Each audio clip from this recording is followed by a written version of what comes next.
सोलापूर महानगरपालिकेच्या स्वीकृत नगरसेवक निवडीची प्रतीक्षा अखेर संपली आहे. शुक्रवारी झालेल्या विशेष सभेत भारतीय जनता पार्टीच्या 8 आणि MIM पक्षाच्या एका सदस्याची स्वीकृत नगरसेवक म्हणून निवड झाली आहे.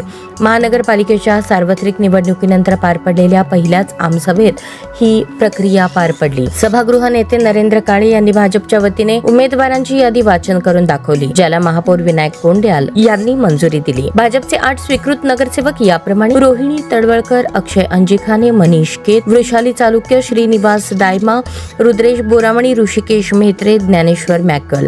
MIMचे स्वीकृत नगरसेवक नय्युम सालार. नियमाप्रमाणे महानगरपालिकेतील एकूण निवडून आलेल्या सदस्यांच्या संख्येवर स्वीकृत जागांचे वाटप केले जाते. नुकत्याच झालेल्या निवडणुकीत भाजपला 87 जागांवर विजय मिळवल्याने त्यांच्या वाट्याला 9 जागा आल्या आहेत. आज 8 सदस्य निवडण्यात आले. येणाऱ्या काळात आणखी एका सदस्याची निवड होऊ शकते, तर MIMच्या संख्याबळानुसार त्यांना एका जागेवर संधी मिळाली आहे.